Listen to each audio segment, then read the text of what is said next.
I am Precious Mzea Sakaleji. Welcome to Camnet TV Main News. The headlines. Let KABWATA MP killer convicted. Measles breaks out in MUSHINDANO district of Northwestern province. CHISHALA KATEKA questions presidential directive to disburse CDF in 60 days. In international news, UN supports efforts to reduce child early marriages in Iraq. And in sports, Manchester City completes a 51.2 million euros HAALAND deal. Join me with the details after this commercial. On Monday, 13th June 2022, on National Matters, join Pastor Moses Chiluba as he hosts Economic Front President, Mr. Winter Kabimba. Power is only sour when it is in the hands of somebody else. When it is transferred into your hands, it becomes sweet, and all the wrongs that you saw with other people become right because now you're in power. So to attribute the increase, the rapid increase now, or the continued increase in commodity prices to the war in Ukraine is really not being truthful. Again, that is one thing that the UPND government has failed to own up. Topic of discussion: where has Zambia gone wrong? Invite others to participate through phoning on Skype, Zoom, WhatsApp and text messages. On TSTV channel 274, GoTV channel 98 and Topstar channel 106. Make a date with us. Camnet TV, not just another channel.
In other news in detail, the construction of a sewer line by Unique Construction in Lusaka's Kanyama West has caused damage to water pipes which have triggered flooding in the area. Residents spoken to have lamented to Camnet News that the situation is posing a health hazard as the broken water pipes are being contaminated. And Area Councillor Fred Mumba says he is not happy that his ward has been subjected to floods when it's not rainy season. Mr. Mumba has since called on the relevant authorities to halt construction until a permanent solution is found. From this place to what is causing havoc there in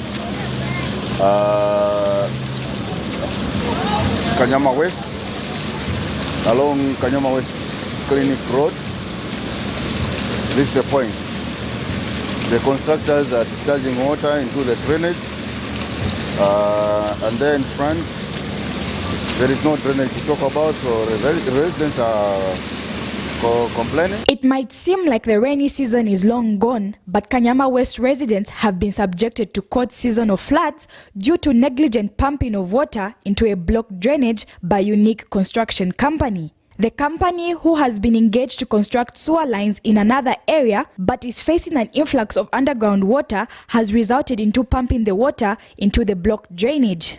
Speaking to Camnet News, Kanyama resident Florine Miangano says the water is greatly affecting their livelihood and causing their businesses to stall. Sapapata tipempa kumutionereko ku manzi atavutika na manzi tankana ma problem popeka abana ku skulu bana ni bang'ono kungogwera mu manzi kungoenda chabe mu manzi era okungani ku ma business y'abantu yayimirira so chabe kulibena kuti mutantike mugulise mpeze mova kudya abana kulibe tapapata.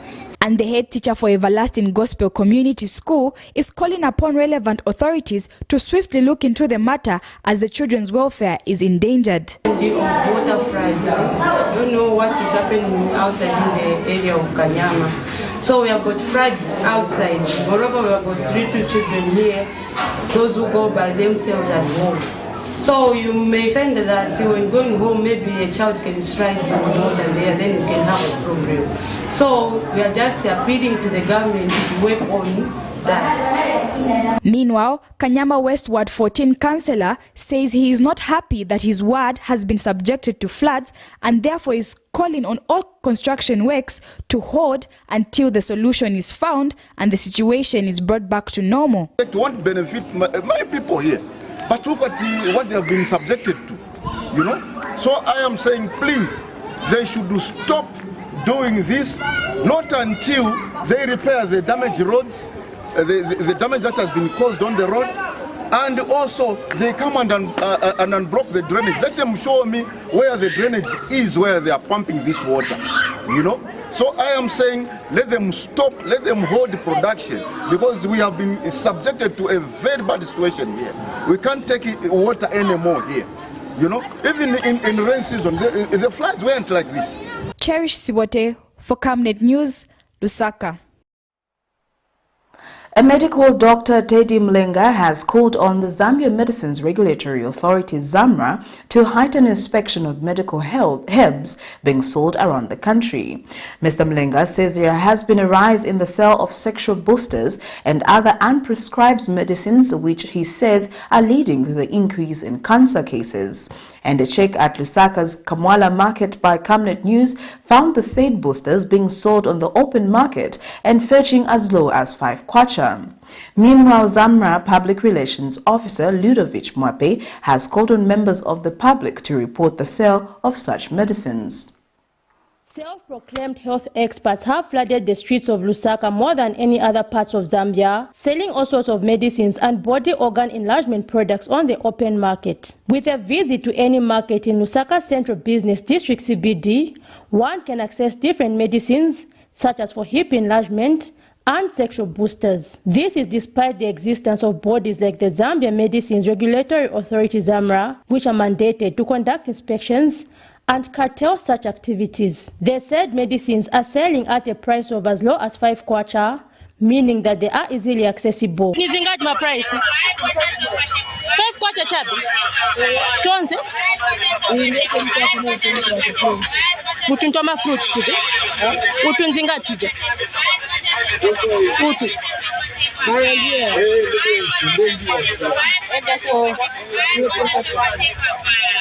nizingati 5 kwacha.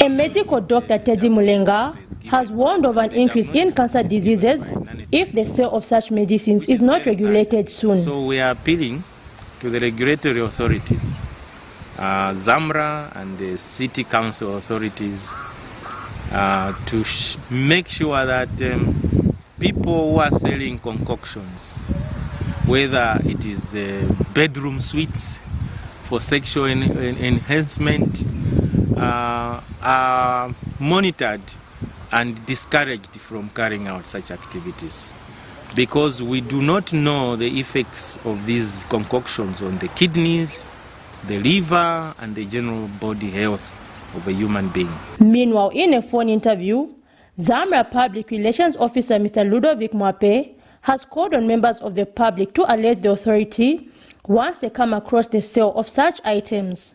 As a regulator, we have already put a measure, because we know every medicine is categorized as pharmacy, as general sale, as prescription-only medicines. So for male products that for people that have male dysfunction, it's a condition that the product should be prescribed by a medical professional. So those that have a problem with male dysfunction issues, they should seek medical advice before getting these products. And these products should be prescribed so that when they go to buy, they produce a prescription to the pharmacies available at a pharmaceutical outlet.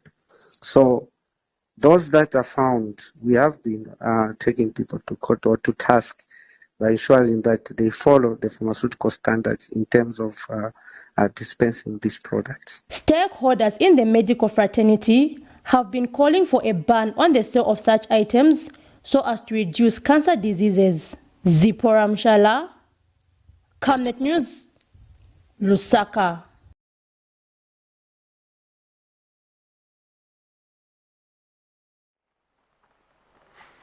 Some alcohol consumers in Lusaka have opposed the suggestion by the Southern African Alcohol Policy Alliance, SAPA, that the alcohol consumers should be subjected to paying their own levy.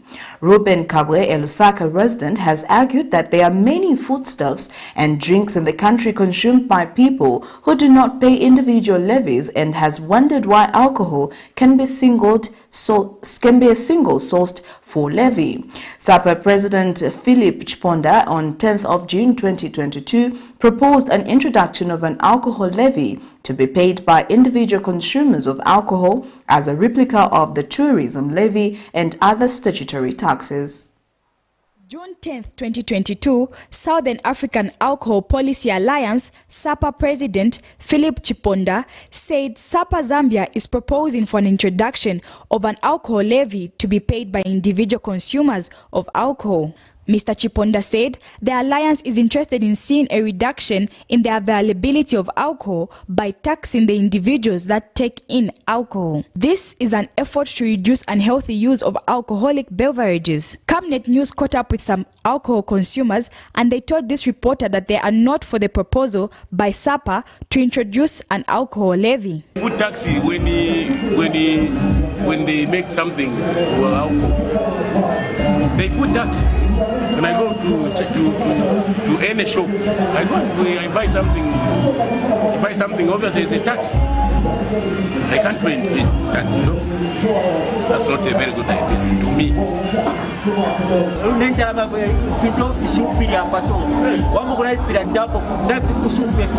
the best way, they stop to selling this. They stop, that's the only solution. If they fail.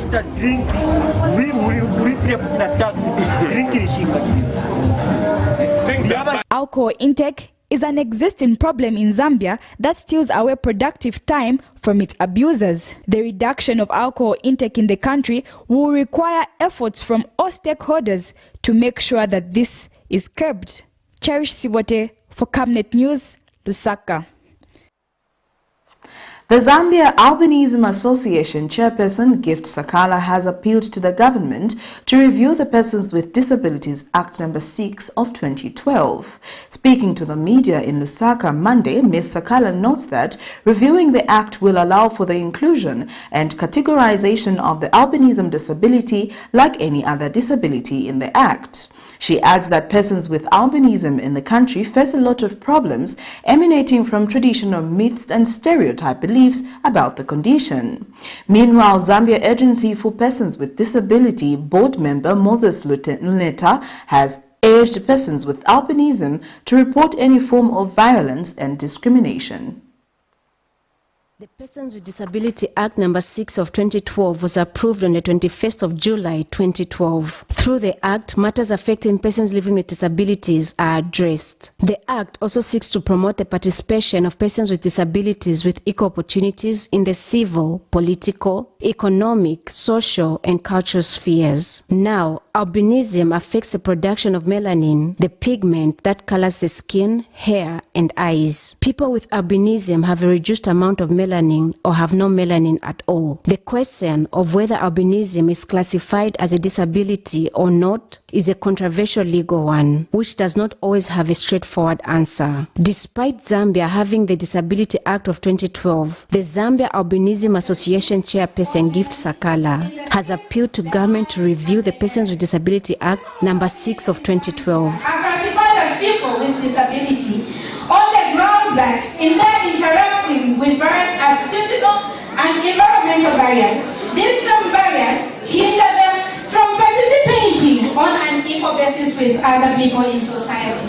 Thus, there is need to review the Person with Disability Act number 6 of 2012 to include and categorize the albinism disability like any other disabilities in the Act. The Person with Disability Act, however, as you have already noticed, guest of honor, that this event has been held in a way that we want to show the ability and skills of persons with albinism. This is just the beginning. Speaking during the commemoration of International Albinism Awareness Day under the theme United in Making Our Voices Heard, Zambia Agency for Persons with Disabilities (ZAPID) has urged persons with albinism to report cases of violence and discrimination. All acts aimed at treating persons with albinism and as less human beings than others at all levels of society, as generally happens to be the case with other disabilities, that is to say, at home, school, work, and in other social settings. My displeasure is backed by the Persons with Disabilities Act number 6 of 2012, which in line with international instruments concerns all forms of bad treatment on anyone because of who they are. Meanwhile, government has assured continued support by providing equal opportunities for all persons living with disabilities in the country. Ladies and gentlemen, it is undeniable that people with albinism face multiple forms of discrimination worldwide. Albinism is still profoundly misunderstood socially and medically. The physical appearance of persons with albinism is often the object of erroneous beliefs and myths influenced by superstition which foster their marginalization and social exclusion. This leads to various forms of stigma and discrimination.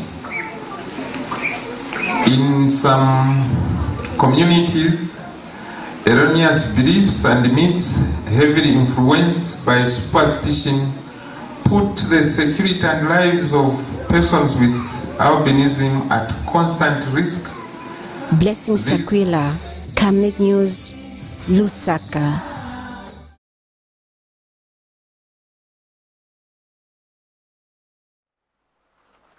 Deputy Secretary to the Cabinet in charge of administration, Dr. Oliver Kalabo, has urged the Anti-Corruption Commission in the country to channel their effort in preventing corruption as opposed to pursuing those who have stolen. Dr. Kalabo says in trying to pursue the corrupt, the Commission ends up losing more resources than what it recovers. Deputy Secretary to the Cabinet, who spoke at the Management Training Workshop for Anti-Corruption Commission senior staff in Lusaka Monday, has urged the authority to mend all the loopholes that birth corruption. Meanwhile, Public Sector Governance Advisor at the Commonwealth Secretariat, Dr. Roger Korateng, says enhancing skills training for staff at the ACC will help enhance its operation. Corruption is a cancer that deprives many vulnerable Zambians an opportunity to thrive as well as meet their basic needs. With Zambia being ranked among the many countries in Africa with high corruption levels, many investigations carried out by the Anti-Corruption Commission have yielded no results, a situation that has enabled some sector of society to describe corruption in Zambia as a witch hunt against former government officials. To enhance knowledge and skills in the fight against corruption, the Commonwealth Secretariat has organized a management training workshop for SEC senior staff in Lusaka. In speaking at the official opening of the meeting, Deputy Secretary to Cabinet in charge of administration, Dr. Oliver Kalabo, has urged the Commission to channel most of the resources in preventing the occurrence of corruption as opposed to pursuing the corrupt. If I had a way, I would push most of the budget money towards the prevention and education.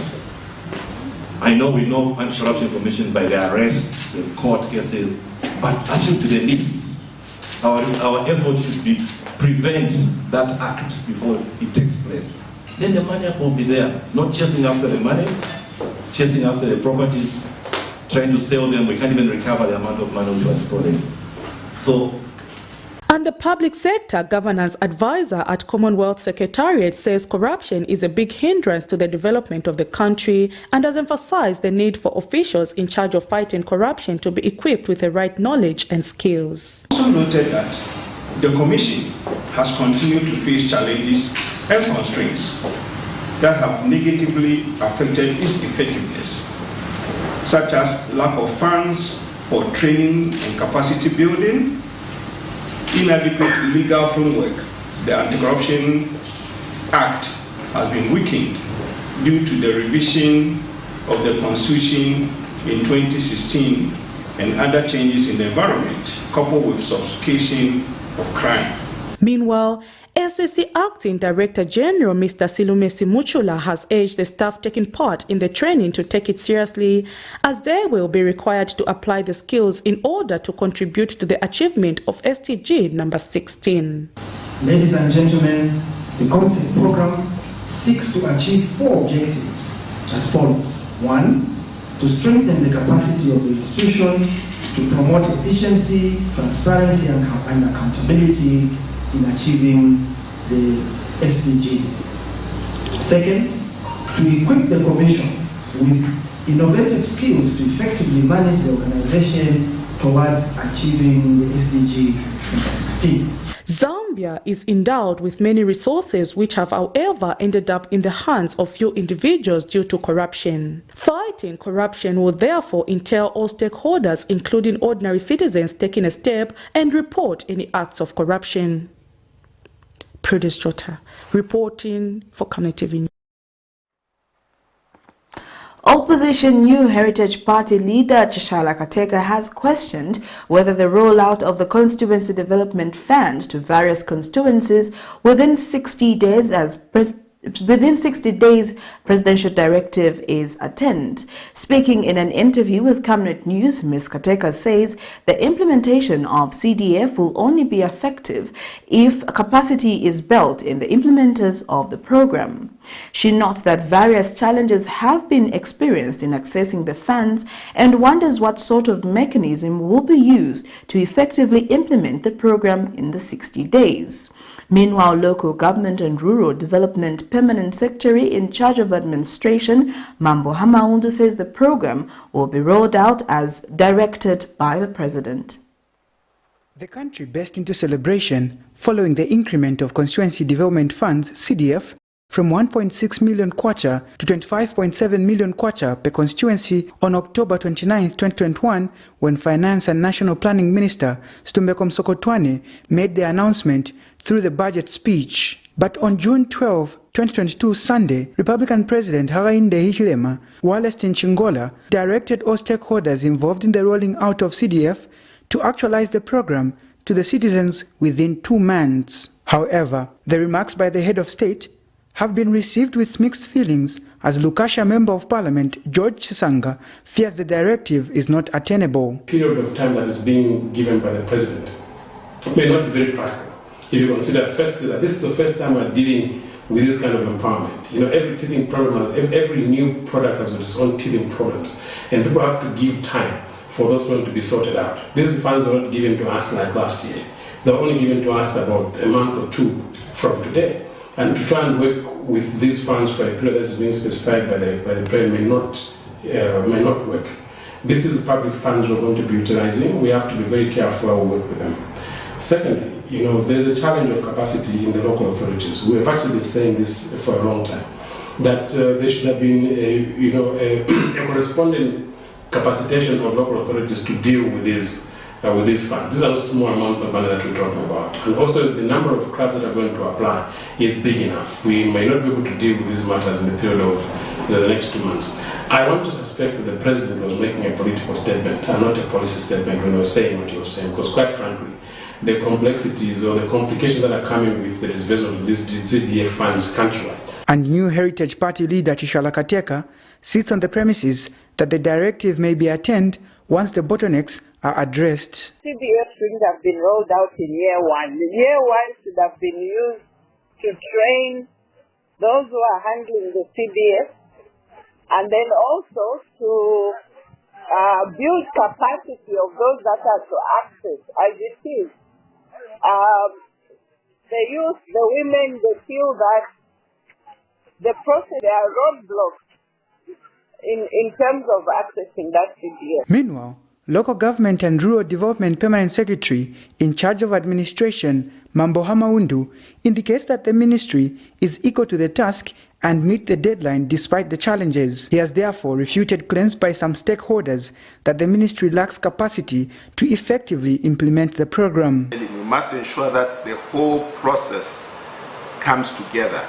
Ultimately, we have been given a mandate, or we have been given a responsibility as the Ministry of Local Government to implement this. So the buck really at the end of the day stops on us. So if there are any inefficiencies or inadequacies that are beneath us. The program are meant to facilitate the deliverance of public developmental goods and services directly to the local communities. For now, citizens can only hope for the program to be actualized and see its benefits. Nelson Zulu for Camnet News in Lusaka. Meanwhile, KABWATA Constituency Development Fund CDF Chairperson Chilekwa Munkonge has suggested that the final decision on CDF should be made at constituency level, with the Ministry of Local Government and Rural Development only coming in to audit the use of the funds. Mr. Munkonge says this will allow for CDF funds to be easily accessible by all constituencies. Different stakeholders have complained the slow rate at which the CDF funds are being handled by the government. I think my appeal to the Minister of Local Government and Housing and Rural Development, probably when they are looking at the procedure, maybe my appeal is that let them decentralize this at council level, so that probably for them it would be just easier to come and maybe inspect and all these projects, how the money has been utilized. I think this is what is going to help us, because in most cases, for instance, if I look far area like KABWATA, Shangombo, and other areas which are very far from Lusaka, then they have to send those application letters, they have to come to Lusaka, and Lusaka has to prove them, then they have to be taken back. You know, this is what is taking so long. So, and not only that, there is too much backlog on the Minister of Local Government. Because when you talk of 156 constituencies, for maybe one office to start approving those, it will take long. And this is what is also why people are saying CDF is not real. In actual fact, which is that the CDF is real and the money is there. But except that we cannot touch that money until it's approved by the local authority, meaning the Minister of Local Government. So my appeal to whoever will be in charge of coming up with other guidelines in terms of how to access these CDF funds, please, they should look at maybe decentralize it at the local level, so that for them now there will be just supervisors to come and see and audit these accounts. This is what is going to help us to speed up this process of disbursing these funds to whoever is supposed to get.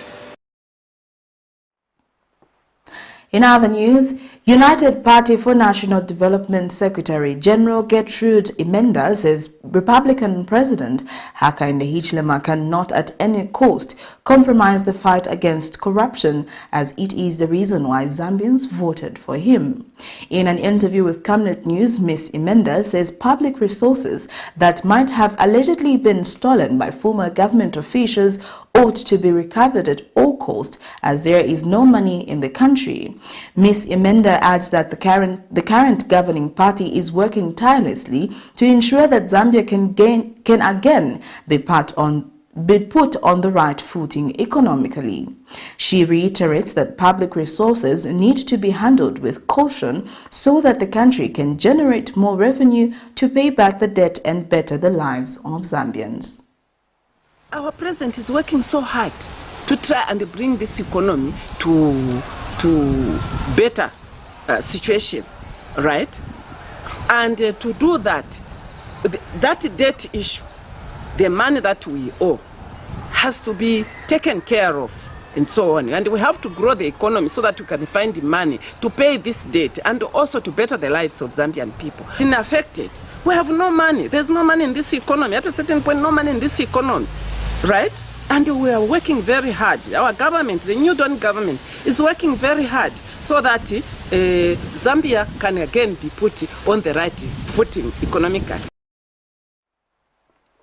The Lusaka High Court has convicted a 62-year-old man for causing the death of late former KABWATA Member of Parliament Levi Mkandawire last year. This is in a matter in which Ali Kalengo is charged with one count of causing death by dangerous driving. When the matter came before court Monday morning, the accused admitted the charge upon which the court convicted him, awaiting sentencing. He had to wait few minutes inside the courtroom after his case was adjourned and wait for the relatives of late former Member of Parliament Levi Mkandawire leave the Lusaka High Court premise for fear that he might allegedly be victimized.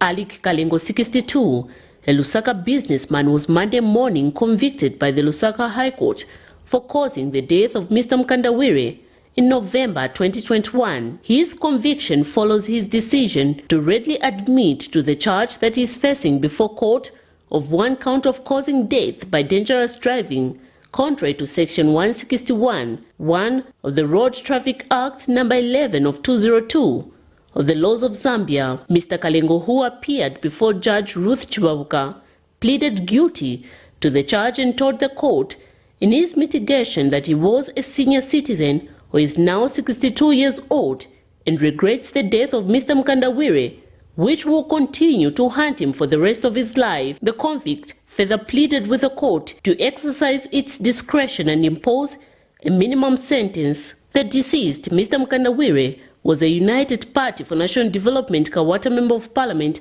at the time of his death. He died in a fatal road traffic accident that was caused by Mr. Kalengo just outside his house. He had sustained head injuries, a fractured right leg. The court has, however, not yet sentenced the convict. He is expected to appear before court on the 14th of June 2022 for sentencing. Miriam Kaimba reporting for Camnet TV News. You're watching Camnet TV Main News. We'll take our first set of commercials. We'll be back with more after this. I've always been passionate about moving forward as fast as I could. Even as a child, all I ever wanted was to take first place at everything I put work towards.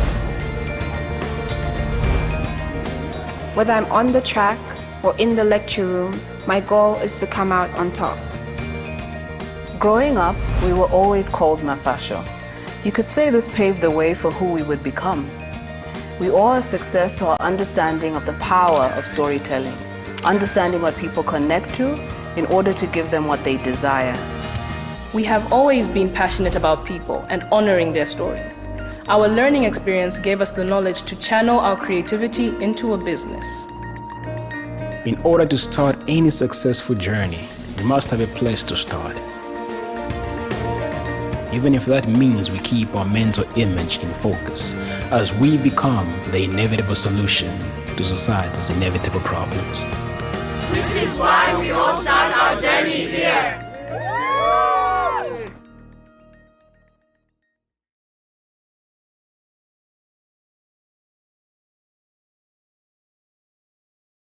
Your skin is the biggest muscle in your body. That's why we make sure that Oracle is number one when it comes to taking care of your precious skin. Oracle Pure Petroleum Jelly and Glycerin soothes, moisturizes and keeps your skin perfect. Oracle Pure Petroleum products for that perfect skin.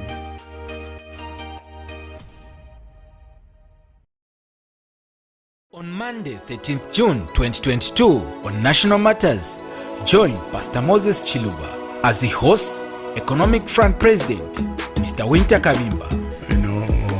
Power is only sour when it is in the hands of somebody else. When it is transferred into your hands, it becomes sweet, and all the wrongs that you saw with other people become right because now you're in power. So to attribute the increase, the rapid increase now or the continued increase in commodity prices to the war in Ukraine is really not being truthful. Again, that is one thing that the UPND government has failed to own up. Topic of discussion: where has Zambia gone wrong? Invite others to participate through phoning on Skype, Zoom, WhatsApp and text messages. On DSTV channel 274, GoTV channel 98 and Topstar channel 106. Make a date with us. Camnet TV, not just another channel.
Welcome back. We continue with the rest of the main news.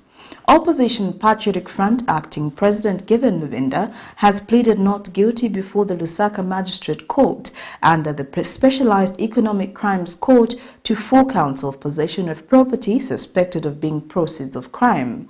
Mr. Luvinda, who appeared before Magistrate Sanford Ngobola, denied illegally obtaining 230,000 United States dollars from a Chinese company and using part of the money to acquire land in Kingsland City. Meanwhile, former Defense Minister Geoffrey Wamba has refused to take plea and has asked the court to quash 11 counts among the 24 counts he is facing before court on grounds that the charges are bad for duplicity and do not disclose the nature of conflict of interest. Mr. Mwamba is accused of 24 counts, among them being in possession of property suspected to be proceeds of crime and conflict of interest involving millions of kwacha, while his co-accused, Adolphus Mubanga, is facing 3 counts of being in possession of property believed to be proceeds of crime. Opposition Patriotic Front acting President Given Luvinda and former Defense Minister Geoffrey Mwamba appeared before the Lusaka's Magistrate Court Monday morning under the Specialized Economic and Financial Crimes Court to answer to different charges that they are both facing before court. Mr. Mwamba, a PF member who is commonly known as GBM, is facing 24 counts of being in possession of property reasonably suspected of being proceeds of crime and conflict of interest involving millions of kwacha and thousands of dollars respectively. While his co-accused, Adolphus Mwanga, is said to have been in possession of over 1 million kwacha, property believed to be corruptly gained. Among some of the 24 counts that Mr. Mwamba is facing before court, it is alleged that between the 27th of December 2012 and the 31st of March 2013, whilst he was defense minister, he failed to disclose interest in writing relating to a contract for the supply and delivery of general purpose shelter tents of Zambia Army. However, this morning, when Mr. Mwamba appeared before the Financial Crimes Court, he made an application requesting that before he takes his plea, the court must quash 11 charges from the 24 that is currently facing, as they are barred for duplicity and do not disclose the nature of conflict of interest that is accused of. Mr. Mwamba, whose application was based on 5 grounds, further submitted that he shouldn't be jointly charged with a second accused person because the offense that they are charged with are both different and do not in any way connect. The state has requested for more time to respond to the application. The matter has been adjourned to the 24th of June 2022. Meanwhile, Opposition Patriotic Front Acting President Given Lubinda has pleaded not guilty to 4 counts of possession of property suspected of being proceeds of crime. Mr. Lubinda, who also appeared before Magistrate Stanford Ngobola for his corruption case, denied illegally obtaining $230,000 United States dollars from a Chinese company and using part of the money to acquire land in Kingsland City. He is expected to appear before court on the 11th of July 2022. Miriam Kaimba reporting for Camnet TV News. The Ministry of Health has attributed the outbreak of measles in Mushindano district of Northwestern province to low uptake of the provided measles vaccine. Ministry Permanent Secretary in charge of Technical Services, Professor Lakson Kasonka, says over 20 cases of measles have been recorded among children and investigation into more suspected cases have been instituted. Speaking during a COVID-19 briefing, Professor Kasonka says a health team has been dispatched in fighting the outbreak. Meanwhile, 54 new COVID-19 cases have been recorded in the last 24 hours. As the country continued to battle with various health challenges, measles has broke out in Mushindano district of Northwestern province among children aged 6 months to 15 years. Ministry of Health Permanent Secretary in charge of Technical Services, Professor Lakson Kasonka, says preventive measures have been heightened to keep the disease in the district. He also assured the country that the surveillance of the country has been heightened against monkeypox. Also continues to face other public health threats. Mushindano district in Northwestern province has been responding to a measles outbreak which has been attributed to low vaccination uptake, particularly among some social, cultural, and religious groupings. As of 6 June 2022, a total of 18 measles cases and 3 suspected deaths have been reported in the district. We are investigating other cases with similar symptoms, and in the last 24 hours, 5 new suspected cases affecting children between the ages of 7 and 12 years old were reported. There is currently an ongoing vaccination campaign with the coverage now at 63% of the targeted 16,010 targeted children aged between 6 months. While the country, especially health professionals who applied in the recent recruitment of health workers, which commenced on 6th February 2022, remain anxious of the update, Professor Kasonka has highlighted that the process has been decentralized and urged all the applicants to be patient.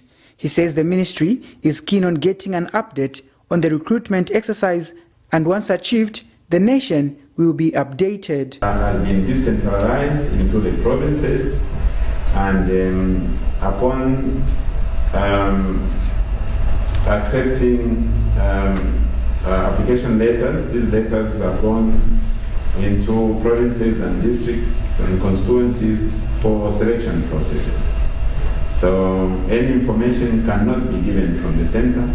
that can be even from the peripheral centers where this important activity is happening. It's for that reason that we at the center at Ministry of Health have no voice, have no words to say, and as such no update to give till we get the feedback from where the recruitment process, the recruitment exercise is happening in the provinces. As you know, it's a complex activity that is a responsibility being shared not only by Ministry of Health, but many other sectors. Nelson Zulu for Camnet News, Lusaka. African Union Commission Space Expert on Coordinating for the Global Monitoring and Security Africa, Dr. Tidiane Autara, says Africa can develop if leaders look past the needs of their countries and offer a helping hand to suffering countries. Speaking to the media at the ongoing 3-day AU Summit on the status of the 2063 Development Agenda for Africa, Dr. Autara explains that despite many African countries struggling economically, the 2063 Agenda for Economic and Political Independence for African countries can be attained as long as they do not give up. Dr. Autara says Africa has a great potential to elevate itself from poverty if all countries work together. Africa has always been regarded as a poor continent, always in need of aid from the Western world. African stakeholders have often seen the continuous receiving of aid from the Western world as modern-day colonialism, as this means donor countries can always influence political happenings in recipient countries, failure to which they will not give them any form of relief. In 2013, various African heads of state convened to form a 50-year plan which will see the continent being independent both politically and economically by the year 2063. As one way of monitoring the progress that African countries are making towards this agenda, the African Union Commission, as one way of monitoring the progress that African countries are making towards this agenda, the African Union Commission AU has convened a 3-day workshop in Lusaka, which will see various African countries exchanging ideas. AU Space Coordinator for the Global Monitoring and Security Africa GME's Dr. Tidiane Autara says there is need to adopt best practices from other African countries if Africa is to develop. Therefore, it is under the responsibilities of the government to make sure that their citizens have access to water. Second, it is about economic issues. Here, water is in the heart of everything. Africa, we know the heart of African economy is agriculture. Without water, there is no agriculture. And if you want to control your economy, you have to make sure that the water also is under control. He has expressed hope that the AU Summit will help in identifying hiccups of attaining the 2063 agenda to see countries rising from these challenges.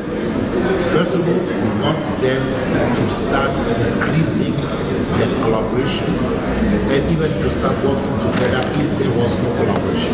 That is one. The second thing is to make all the knowledge they are generating from these projects to make it available to any African citizen. Meaning wherever you are, you have to be able to access this data. That is important, and information and knowledge, tools, etc. These two priorities are very important and critical for us. And the third one, which is really something on which we can build the sustainability, is the policy and institutional collaboration. Agenda 2063 sees Africa as an integrated, peaceful, and prosperous continent driven by its own citizens. Zipporah Mshala, Camnet News, Lusaka.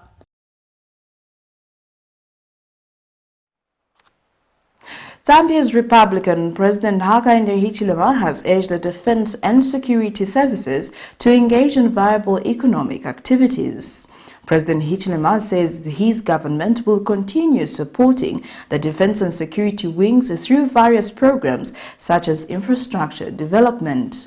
He says the military should be supported because they play an important role in securing the country's food security and territorial integrity. The president said this at Hero Stadium in a speech read on his behalf by Defense Minister Ambrose Lufuma during the commemoration of the 46th Defense Force Day Monday. The day, which was commemorated under the theme Fostering Unity in the Defense Force and Security Services Through Sports, was held through various interactive sports activities. I feel, therefore, greatly honored to speak to you today on this 46th Defense Force Day, which is being celebrated under the theme Fostering Peace and Unity in the Defense Force and Security Services Through Sports. I'm aware that every year on the 13th of June, the military family commemorates this very important day. As reflected in this year's theme, the Defense Force plays a significant role in providing a conducive and peaceful environment for sustainable national development. As you may be aware, the role of the Zambia Army is to defend the sovereignty and territorial integrity of Zambia from both external as well as internal aggression and the restoration of law and order in areas where internal security is threatened. On the other hand, the Zambia Air Force safeguards the territorial and sovereignty of our country against all air threats, thereby denying attack of vulnerable areas and points. Motorists trading along the University Teaching Hospital have called for the speedy opening of the UTH car park to the general public as a way of decongesting the parking space at the hospital. A man identified as Paithias Mlenga has told Camnet News in an interview that construction works of the car park at the hospital have stalled for more than 5 years and says the expansion of the hospital has come with the demand for more parking space. Other motorists have assumed that the UTH car park has delayed to be completed due to political influence as the structure only gets life during election period. The story of construction work stalling in Zambia is not a new one, as there is a heavy backlog of incomplete buildings in most parts of the country. One such project is the University Teaching Hospital car park in Lusaka, whose construction began in 2014 under the leadership of the Patriotic Front PF and was expected to complete in a space of 6 months in the same year, with a capacity of accommodating about 400 vehicles. The 11.7 million kwacha project is believed to be a solution to the challenge of inadequate parking space at the health facility. However, that is not the case, as the structure has become a white elephant despite it being 90% complete. Speaking to Camnet TV, a Lusaka resident, Paithias Mlenga, says if not completed, the project risks contributing to the congestion of the health facility and appealing to government to complete the construction. And the parking space within UTH has been so little, such that you have emergency issues that you want to get there, but you don't have where to park your vehicle from. So the construction of this car park is a very good thing that has been done, except that it has taken longer than expected. So the appeal is that at least if they can finish it as fast as possible so that we decongest the place there. Because other motorists have however alleged that the car park has stalled due to political influence, which only sees the building improving in every election year. And then on top of that, works only seem to happen close to election time or around election time. After that, work stall and nothing seems to happen.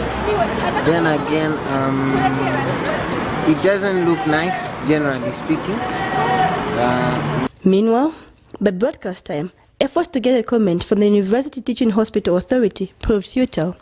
Message Charinka reporting for Camnet TV News in Lusaka.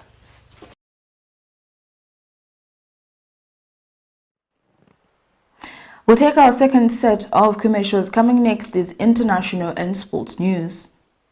Team, the trajectory of the business looks very positive, and it looks like we'll be able to launch the ministry. There's so much data. Mom? Yes, baby? It says here, global warming and climate change is caused by the pollution from careless activities of human beings. Wow! Son, do you know I can turn my phone into a TV remote? How's that possible? It's so easy. Check this out. Be smart, be fast with mega data from Zamtel. Get your 15 GB mobile data for only 100 kwacha, 30 GB mobile data for only 200 kwacha, and your 70 GB LTE data bundle with free Netflix, YouTube, Facebook, and WhatsApp. Visit our Facebook page, website, or service centers countrywide for more information. Zamtel, your digital lifestyle partner. On Monday, 13th June 2022, on National Matters, join Pastor Moses Chiluba as the host, Economic Front President, Mr. Winter Kavimba. You know, power is only sour when it is in the hands of somebody else. When it is transferred into your hands, it becomes sweet, and all the wrongs that you saw with other people become right because now you are in power. So to attribute the increase, the rapid increase now, or the continued increase in commodity prices to the war in Ukraine is really not being truthful. Again, that is one thing that the UPND government has failed to own up. Topic of discussion: where has Zambia gone wrong? Invite others to participate through phoning on Skype, Zoom, WhatsApp and text messages. On TSTV channel 274, GoTV channel 98 and Topstar channel 106. Make a date with us. Camnet TV, not just another channel.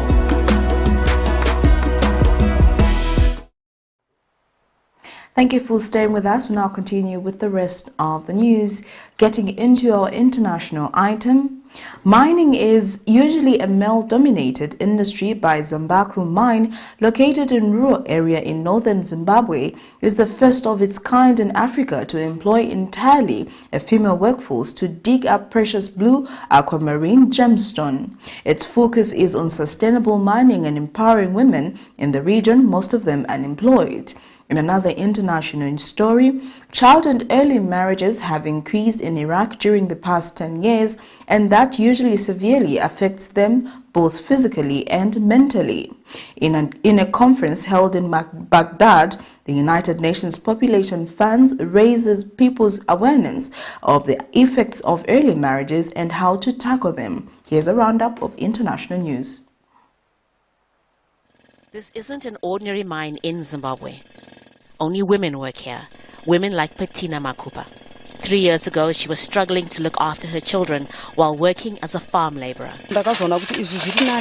Mining is better than growing tomatoes, onions and other vegetables. I used to sell vegetables, but the money was very little. Now I'm earning a bit more and I can send my children to school. None of these women had any experience in mining. They learned on the job. In a country with a very high unemployment rate, these aquamarine gemstones have created new opportunities for them. They plan to start a jewellery line, making pieces like these from the gemstones. The women say working at the mine is empowering. Most of them are survivors of abuse and bad circumstances at home. And this has been a safe place for them to come to. By this I mean that when they come to work here, they are able to get out of situations that they've been in, because before they were depending on their partner and they couldn't get out of situations, and this place has provided them that opportunity to get out. Zimbabwe's economy has been in crisis for years. Inflation jumped to more than 130% in May. Families are struggling. This is mainly a farming area. Each family has a small piece of land where they grow crops to eat or sell, but they still struggle to make ends meet. Like everywhere else in the country, finding a proper job is difficult. Patina Makupa's husband is too ill to get a job. Working at the mine, she's now her family's breadwinner. Some people tell her and her colleagues that men can do their jobs better and faster, but they say that doesn't bother them. They are grateful they can provide for their children during these tough times. Harumutasa, Al Jazeera, Hurungwe, Zimbabwe. Dura plays to help forget her past. In this shelter for women in Baghdad, the 17-year-old gets support to help her rehabilitate. She was forced to drop out of school after getting married at 13 and again at 15. Both relationships ended in divorce and left her feeling devastated. After my father's death, my mother wanted to get rid of me because she couldn't take responsibility. She believes that marriage is protection from delinquency. After my second divorce, I went through hell. She kicked me out and my uncles did too. They gave me to the community police and I ended up here. Hanan came from the city of Tikrit, north of Baghdad. She says she was also forced to get married at the age of 13. My mother couldn't afford to provide for me, so she decided to marry me to a man who treated me badly, and he finally divorced me and took my 4 children. Durra and Hanan and dozens like them are taken care of by women rights organizations in this shelter. Most suffered poverty and illiteracy and were married in traditional ceremonies.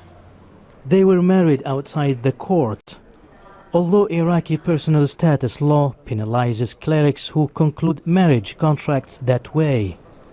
In a conference held in Baghdad, the United Nations Population Fund raises people's awareness of the impacts of early marriages and how to tackle them. Now it's the right time to start taking measures to prevent early marriage and reduce early marriage, to make sure that girls and young women complete their education. They also have opportunities for decent employment and have families when they are ready to do so. Here, the consequences of early marriages are explained. Dura has finally returned to school. She says she wants to become a lawyer so she can defend women's rights. The women sheltering here carry a heavy legacy and say they still feel alone. But the staff keep them company and try to help them start a new chapter in their lives. Mahmoud Abdul Wahid, Al Jazeera, Baghdad. We now get into sports news.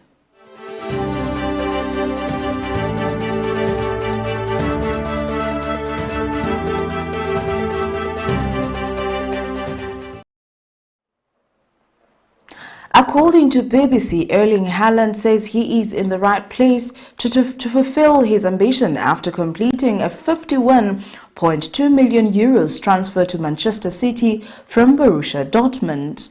The 21-year-old scored 86 goals in 89 games for Dortmund and arrives at the Premier League champions as one of the world football's most coveted forward. He has signed a 5-year deal until 2027 and will join the club on the 1st of July. An agreement was reached for the Norway international in May after City activated the player's release clause. The deal ends the club's hunt for a successor to club record goal scorer Sergio Aguero, who joined Barcelona on a free transfer in June 2021. The Argentina's departure prompted City's summer-long and ultimately unsuccessful pursuit of Tottenham and England's forward Harry Kane. Well, that sports item brings us to the end of Camnet TV main news, but before we go, here are the headlines once again. Let KABWATA MP killer convicted. Measles breaks out in Mushindano district of Northwestern province. CHISHALA KATEKA questions presidential directive to disperse CDF in 60 days. In international news, UN supports efforts to reduce child early marriages in Iraq. And in sports, Manchester City completes €51.2 million HAALAND deal. Before we go, our Camnet verse of the day is coming from the book of Psalm 77 verse 11, and it reads, I will remember the Lord's work. Yes, I will remember your ancient wonders. Thank you for watching. I am Precious Mzea Sakaleji. Pleasant viewing.